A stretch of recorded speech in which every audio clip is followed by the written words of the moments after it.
نحمد نصلی علی رسول الکریم اما بعد فاعوذ باللہ من الشیطان الرجیم بسم اللہ الرحمن الرحیم ربی اشرح لی صدری ویسر لی امری واحلل عقدۃ من لسانی یفقہوا قولی۔ آج ہم جو ٹاپک ڈسکس کرنے والے ہیں وہ ہے آزمائش۔ آج ہم آزمائش کے بارے میں جاننے کی کوشش کریں گے قرآن کی روح سے کہ اللہ تعالیٰ نے اس کے بارے میں کیا فرمایا ہے۔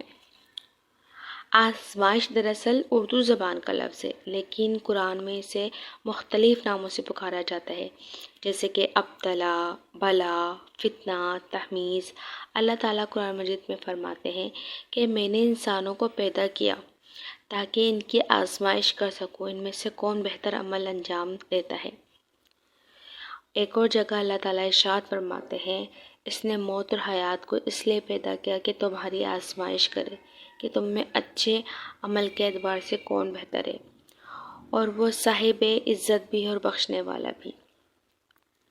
یعنی اللہ تعالیٰ جب کبھی اپنے نیک بندوں کی آزمائش کرتے ہیں تو دراصل اللہ تعالیٰ اپنے بندوں کی جہالت کو دور کر کے ایک پہچان اور ایک اعلیٰ مقام عطا کرتے ہیں۔ مختلف قسم کی آزمائشوں سے گزار کر اللہ اپنے بندوں کی تربیت اور پرورش کر کے اسے بہت سی کامیوں سے ہمکنار کرتے ہیں، جیسے کہ انبیاء علیہ السلام سخت اور ناقابل برداشت آزمائش اور امتحانات کے بعد ہی اعلیٰ ترین مقامات پر فائز ہوتے ہیں۔ اسی طرح انسانوں کی آزمائش بھی سنت الہی ہے، اور یہ ہر ذی روح کو کبھی نہ کبھی آزمائش سے گزرنا ہوتا ہے۔ اللہ تعالیٰ قرآن مجید میں جیسے ارشاد فرماتے ہیں، کیا لوگوں نے یہ خیال کر رکھا ہے کہ وہ صرف اس بات پر چھوڑ دیے جائیں گے کہ وہ یہ کہہ دیں کہ ہم ایمان لے آئے اور ان کا امتحان نہیں ہوگا؟ بے شک ہم نے ان سے پہلے والوں کا بھی امتحان لیا، اور اللہ تو ہر حال میں یہ جاننا چاہتا ہے کہ ان میں کون سچے اور کون جھوٹے ہیں۔ اسی طرح قرآن پاک میں اللہ تعالیٰ کو جگہ ارشاد فرماتے ہیں، کیا لوگوں نے یہ خیال کر رکھا ہے کہ وہ صرف اس بات پر چھوڑ دیے جائیں گے کہ وہ یہ کہہ دیں کہ ہم ایمان لے آئے اور ان کا امتحان نہیں ہوگا؟ اگر ہم ان آیاتوں پر غور و فکر کریں، جیسے کہ پہلے اللہ تعالیٰ فرماتے ہیں کہ ہم نے انسانوں کو پیدا کیا کہ ہم ان کی آزمائش کریں۔ کیوں پیدا کیا؟ کہ انہیں آزمائش کے لیے پیدا کیا ہے۔ ہر انسان جو ہے نا ہر وقت آزمائش میں رہتا ہے، اس کی اچھائیاں، اس کی بھلائیاں، اس کی نیکیاں بھی آزمائش ہوتی ہیں اس کے لیے۔ اور پھر یہ کیا اللہ تعالیٰ نہیں جانتے کہ اس کا اپنے بندے کا اگلا قدم کیا ہوگا، وہ کیا سوچتا ہوگا؟ ڈیفینیٹلی سب جانتے ہیں، لیکن یہ جو بندے کو نکھارنے کا جو طریقہ ہوتا ہے نا، وہ یہ نہیں کہ اللہ تو اسے جانتا ہے، اللہ چاہتے ہیں کہ دوسرے لوگ بھی اسے جانیں، اس کی اچھائیوں کو، اس کی نیکیوں کو، اس کی بھلائیوں کو جانیں۔ تو اسی طرح جب اللہ تعالیٰ اسے آزمائش میں مبتلا کرتے ہیں تو اس کا صرف اور صرف ایٹیٹیوڈ دیکھتے ہیں کہ اس کا ایٹیٹیوڈ ہے کیا، کہ اس میں مطلب اگر اللہ تعالیٰ نے اس کے لیے ایک اسموتھ راستہ کہتے ہیں دے دیا ہے تو وہ اس میں کیا کرتا ہے؟ اچھائیاں کرتا ہے، بھلائیاں کرتا ہے، یا کوئی ایسے عمل کرتا ہے جو اللہ تعالیٰ کی ناراضگی کا سبب بنتے ہیں۔ اسی طرح موت اور حیات بھی ہمارے لیے آزمائش رکھ دی ہے، یعنی کہ ابھی تو ہمیں زندگی ملی ہوئی ہے، اس زندگی میں ہم کیا کر رہے ہیں؟ کہ ہم نے اللہ کو اسی طرح پہچانا جس طرح پہچانا چاہیے تھا؟ کیا ہم نے اللہ کی ایسے ہی قدر کی جیسے اس کی قدر کرنی چاہیے تھی؟ کیا ہم اللہ کے احکامات کے مطابق زندگی گزار رہے ہیں؟ کیا ہمیں جو رولز بتا دیے ہیں ہم اس کے مطابق زندگی گزار رہے ہیں؟ جو مسلمانوں کو جو اسلام کے ارکان عطا کیے گئے ہیں کہ ہم اس کے مطابق زندگی گزار رہے ہیں؟ یعنی کہ ابھی تو ہمیں زندگی مل گئی ہے، جو ہمیں زندگی مل گئی ہے اس میں ہم کیا کر رہے ہیں؟ ہمارا کیا عمل ہے؟ ہم کس طرح جی رہے ہیں؟ ہم کیسے رہ رہے ہیں؟ ہم کس طرح لوگوں کے لیے مفید ثابت ہو رہے ہیں، یا لوگوں کے لیے رحمت بن رہے ہیں یا زحمت بن رہے ہیں؟ یہ سب ہماری آزمائش کا ایک حصہ ہوتے ہیں۔ اور پھر نیکسٹ جب آیتوں میں اللہ تعالیٰ فرما رہے ہیں کہ ہم مسلمانوں کا کیا ایٹیٹیوڈ ہو گیا ہے کہ بھئی ہم تو مسلمان ہیں، ہم تو بخشے بخشائے ہیں، ہمیں تو آپ صلی اللہ علیہ وسلم یعنی کہ شفاعت کرا دیں گے۔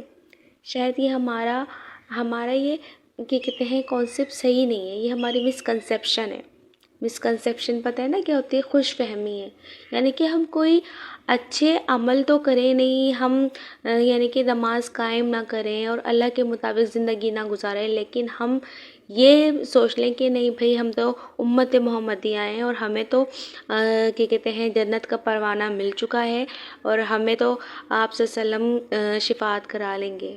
یہ ہمارا اپنا خود ساختہ گھڑا ہوا من گھڑت جو ہے کہتے ہیں نا، یہ کیا کہتے ہیں کانسیپٹ، یہ ہم نے خود ہی گھڑ لیا ہے۔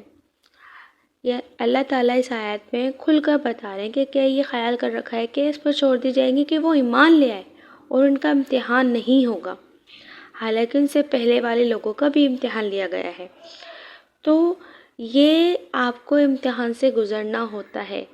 یہاں پہ اللہ تعالیٰ آپ کو چیک کرتے ہیں، ہر بار چیک کرتے ہیں کہ آپ کی ثابت قدمی ہے یا نہیں ہے، آپ کیا عمل کر رہے ہیں، نیک عمل کر رہے ہیں، کس طرح اپنی زندگی کو گزار رہے ہیں۔ اور یہ تو ہمارے جو امتحانات ہیں یہ تو کچھ بھی نہیں ہے، جو پچھلی امتوں پہ گزرے ہیں، جب انبیاء علیہ السلام کی امتوں پہ، جب انبیاء علیہ السلام کے دور میں جن کی امتیں رہی ہیں، جو ایمان لے آئے، ان کے کیسے کیسے امتحانات ہوئے، اگر ہم اس پر بات کریں تو آپ کا دل نکل کے باہر آ جائے۔ بہرحال اس پر بھی بات کریں گے، اس پر بھی بات کرنا بہت ضروری ہے۔ تو امتحان تو اگلے اور پچھلوں سب کا ہوتا ہے۔ اب ہمارے امتحان کی اور آزمائش کی نوعیتیں تھوڑی مختلف ہیں، لیکن اس دور میں آسانیاں بھی بہت ہیں، بہت آسانیاں بھی ہیں۔ اگر آپ اس بات کو سمجھیں گے تو آپ کو پتہ چلے گا، کیونکہ قرآن کریم میں آزمائشوں اور امتحانات کا سب سے زیادہ ذکر کیا گیا ہے۔ وہ ایک خاص گروہ کے بارے میں ہے، اور یہ موضوع زیادہ تر انبیاء علیہ السلام اور ان کی امت کے بارے میں ہوتا ہے، یعنی کہ داستانوں قصوں پر مشتمل ہے۔ ان سب کی تعداد بہت زیادہ ہے جس کا ذکر کرنا ممکن نہیں، یعنی قرآن کریم میں جب آپ اس کا بغور مطالعہ کریں گے تو آپ کو پتہ چلے گا کہ اللہ تعالیٰ نے کیسے کیسے انبیاء علیہ السلام کی آزمائش کی ہے، پھر ان مومن لوگوں کی جو انبیاء علیہ السلام کے ساتھ رہیں، جو صحابہ کرام رہیں، جو ان کے حواری رہیں، تو ان کی کس طرح سے اللہ تعالیٰ نے آزمائش کی ہے۔ اور بہت سارے قصے مل جائیں گے، حضرت موسیٰ علیہ السلام کا آپ لے لیں، حضرت ابراہیم علیہ السلام کا، جنہیں آگ میں ڈال دیا جاتا ہے۔ پہلے تو وہ ابراہیم علیہ السلام اپنے قوم سے، اپنے لوگوں سے بالکل الگ ہو جاتے ہیں، جو ان کے اپنے ہوتے ہیں، جو اپنے والدین ہوتے ہیں، ان سے الگ ہو جاتے ہیں۔ ان سے الگ ہو جانا، پھر اللہ تعالیٰ کی بارے میں اعلان کر دینا کہ وہ اس پر ایمان لے آئے، پھر ان کی آزمائش شروع ہو جاتی ہے کہ کس طرح ان کو اذیتیں دینے کی کوشش کرتے ہیں، مارنے کی کوشش کرتے ہیں، اور پھر وہ انہیں آگ میں جھونک دیتے ہیں، لیکن اس پر بھی وہ صبر کرتے ہیں اور وہ آگ کل و گلزار بچ جاتی ہے۔ اسی طرح حضرت موسیٰ علیہ السلام ہو گئے، نوح علیہ السلام ہو گئے، کتنے ہی انبیاء علیہ السلام ہیں۔ جیسے جیسے آپ قرآن پاک کا مطالعہ کریں گے، باغور مطالعہ کریں گے، تو پھر آپ کو پتہ چلتا جائے گا کہ آزمائش دراصل ہوئی تو انبیاء علیہ السلام کی ہے اور ان کی امتوں کی ہے، لیکن ایک آزمائش میں ہم بھی مسلسل مبتلا ہیں، اچھائی کی بھی اور برائی کی بھی۔